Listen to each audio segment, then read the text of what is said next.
বিয়ের ৫ বছর। হঠাৎ করে আমার স্বামী রাস্তায় রোড অ্যাক্সিডেন্টে পা দুটো হারিয়ে ফেলে। ডাক্তারের কাছে নিয়ে গেলে ডাক্তার জানায় আমার স্বামী আর কোনোদিন হাঁটতে পারবে না। পঙ্গু স্বামীকে নিয়ে সংসার করতে হবে। এই কথা চিন্তা করলেই আমার ভেতরটা ওলটপালট হয়ে যায়। আমি কোনোভাবে নিজেকে বোঝাতে পারছিলাম না আমার স্বামী পঙ্গু স্বামীকে নিয়ে আমার সংসার করতে একটুও মন চাচ্ছিল না। কোনোভাবে নিজেকে বোঝাতে পারছিলাম না। অনেক ভেবে চিন্তে আমি সিদ্ধান্ত নিয়ে ফেললাম আমি আমার স্বামীকে ডিভোর্স করে দেব। যেটা ভাবা সেটাই করা। সবাইকে বলে আমি আমার হাজবেন্ডকে ডিভোর্স দিয়ে বাপের বাড়িতে চলে যাই। সেখানে থাকাকালীন একটা ছেলের সাথে ভালোবেসে সম্পর্ক করে খুব সুদর্শন একটা পুরুষকে আমি বিয়ে করি সুখে শান্তিতে সংসার করার আশা। একদিন শপিং করার উদ্দেশ্যে মার্কেটে গেলাম। পেছন থেকে এক লোক আমার শাড়ির আঁচল টেনে বলছে, আপা আমাকে 10টা টাকা দেবেন? আমি 3 দিন ধরে কিছু খাই না। পেছনে ঘুরে দেখতেই দেখি আমার প্রাক্তন স্বামী। তাকে এই অবস্থায় দেখে বুকের একটু মোচড় মেরে উঠলো। জিজ্ঞেস করলাম, তুমি এই অবস্থা এখানে এভাবে ভিক্ষা করছো কেন? তোমার তো পরিবারের সবাই আছে, মা বাবা ভাই বোন, কোথায় তারা?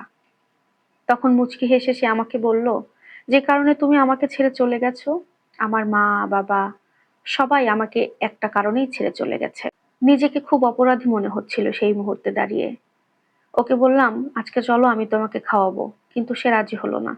100 টাকা ধরিয়ে দিয়ে বললাম, তাহলে তুমি নিজেই ভালো কিছু খেও। সে সেটাও নিবে না, শুধু 10 টাকাই নিবে। বারবার একটা কথাই বলছিল। আমার ওই মুহূর্তে একটা কথা কানে খুব বাজছিল। আমার স্বামী আমাকে সবসময় বলতো, তোমাকে আমি খুব ভালোবাসি। তোমার যখন যেটা দরকার আমাকে বলবে, আমার যেভাবে সম্ভব আমি তোমার জন্য সেটা নিয়ে আসব। শুধু যে কোনো পরিস্থিতিতে তুমি আমাকে ছেড়ে চলে যেও না।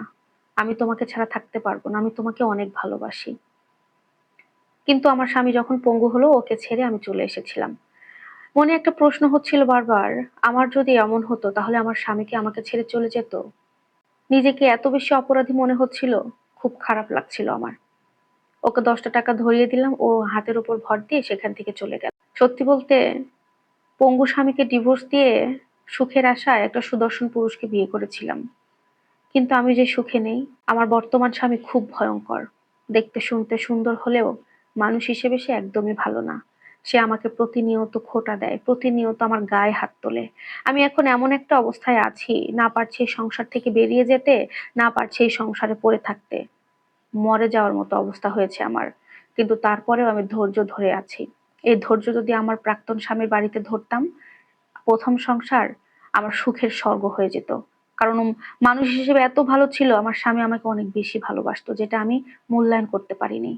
আমার মতো যারা হতভাগী আছে তারাই সুখের সংসার ফেলে চলে আসে। এমন ভুল যেন কখনো কোনো নারী না করে, না হলে আমার মতো এমন অবস্থাই হবে।